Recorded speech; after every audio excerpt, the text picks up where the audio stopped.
Hi, I'm Midge Shoemaker, and today is day 29 of my doing 100 days of YouTube videos and focusing on recognizing God's hand in my life. And today I am proud of myself. Actually, I am proud of myself. I have been doing a lot of things today, um, which I am grateful for. Um, feeling productive basically, and wanting to do some things. I said a prayer. Um, Sunday night. It's Tuesday. I'm kind of combining Tuesday and Monday because I just don't want to do them both. But I said a prayer Sunday night, and I just was pleading with God. I was like, I really need to just do everything on my weekly to-do list on a daily basis. Just 1 week where I could just do everything I need to do. I really need to do that. So I spent yesterday and today doing my exercises, doing my at-home physical therapy, applying for jobs, worked on writing my book. I am in the process of not necessarily rewriting, but kind of revamping, reviewing Linoya and the Teachers of Powers to send to my editing friend because she wants to help me get it edited. And so I sent her a version, and I was like, I want to make some changes to it. I knew I wanted to make some changes to it. And she's like, well, I'll just see what I can do. And I was like, you know what? Screw it.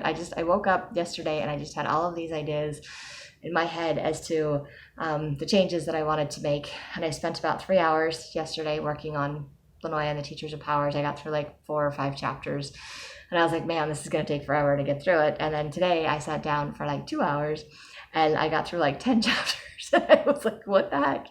So, there's like 22 chapters in the book, and I've got like 5 chapters left. But the first couple of chapters, I did a lot of revamping and rewriting, so that's why it took longer to do them. And after that, I've been tweaking it a little bit, just taking out a few things, adding a few things.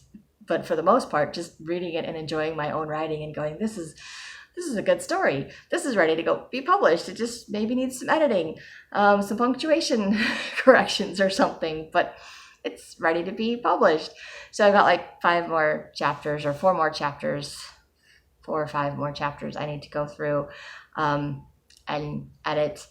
Well, I'm not editing it, so I can't say that, but to revise, to review, I just want to go through and review and make sure that there's nothing else that I need to correct or fix on my end, and then I can send it off to someone, to my editing friend, and see if she can get it edited for me. And maybe by the end of the summer, or definitely by Christmas, I will have a book out, and I'm really excited about that. So I am so grateful that she called me and that I got passionate about it, because once I started doing it, then I'm like, I'm passionate and excited and I want to do it, and I want to get it out there, and I don't want to lose the momentum on it.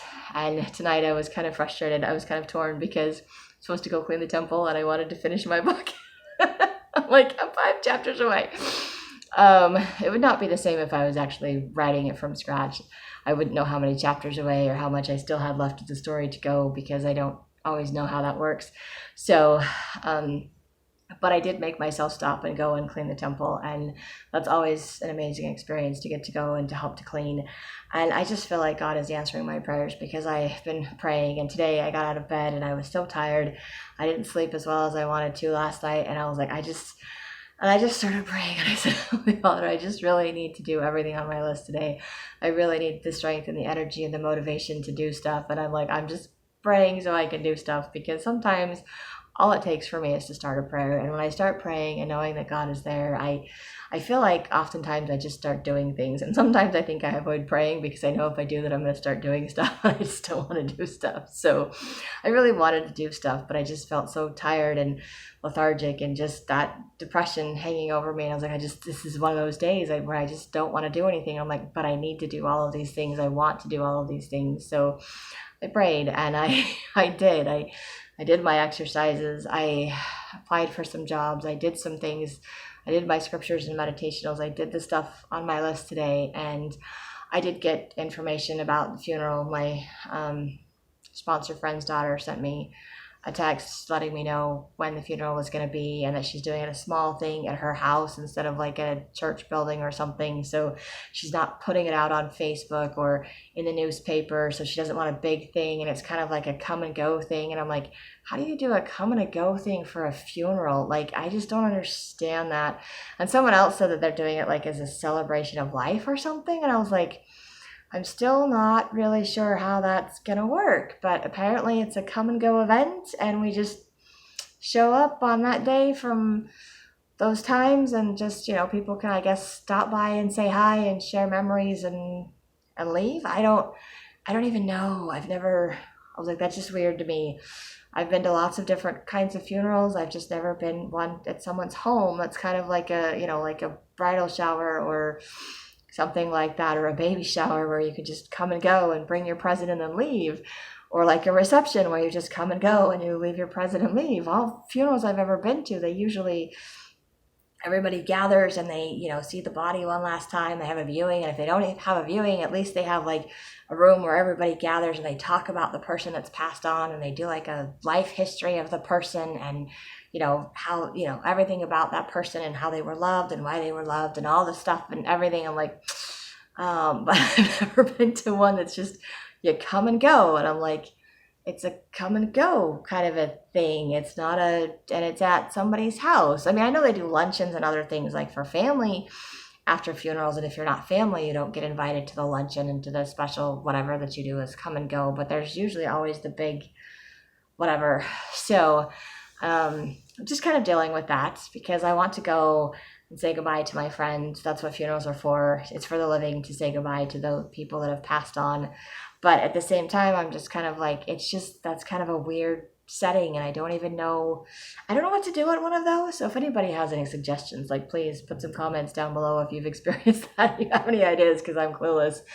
But I am grateful that she did send out the information, because I wasn't sure if she was going to send out the information, and apparently she's sending out invitations. So if you want an invitation, you have to let her know, because she doesn't want everybody showing up at her house, which I don't blame her for not wanting everybody showing up at her house, but I just think that's a weird way to honor her mother or say goodbye to her mother, but not not my place. But at this point, I am grateful that God is allowing me to get that information and to go, because I know my sponsor friend was worried that her daughter, her children would not let all of the people that she knew from her 12-step program even know that she had passed on, let alone have some kind of a service where they could come and say goodbye. So I am grateful that it's there, and I can see God's hand working in not just my life, but in my sponsor friend's daughter's life, and in all of her friends that are mourning, that are willing to gather together, that are offering help and support to her children in this crisis, in this time of need.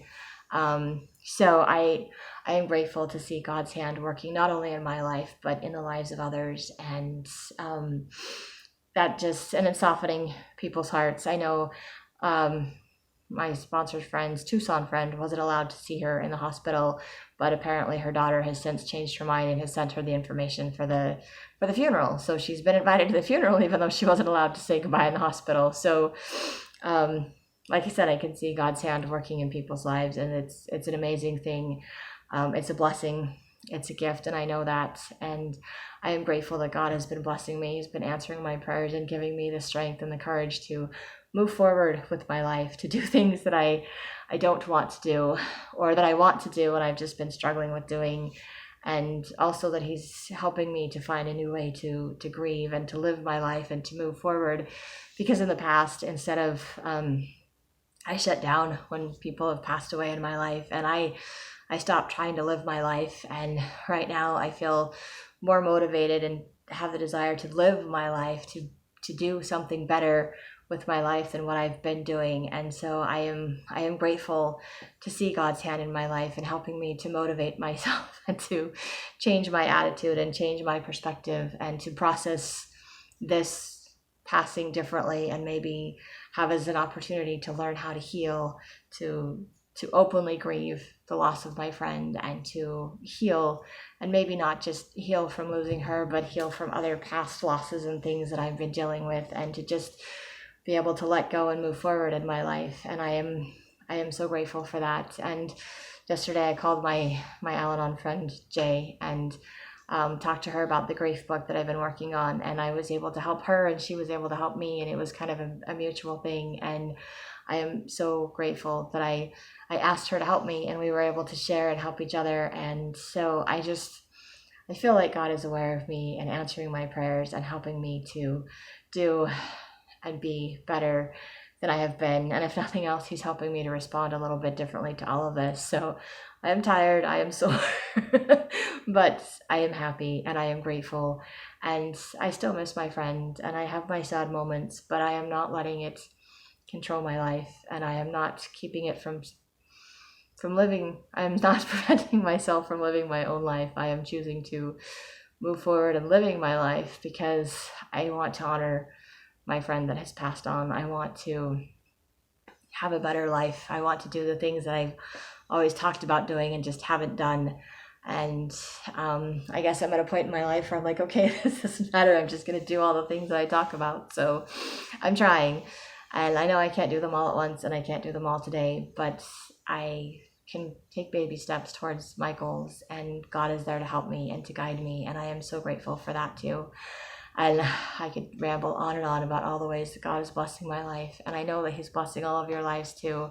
And I am so grateful for that. So if you like these videos, you can like, subscribe, share with someone else if you think they'll like it too. And I hope you have a great day full of gratitude and find ways to recognize God's hand in your life too.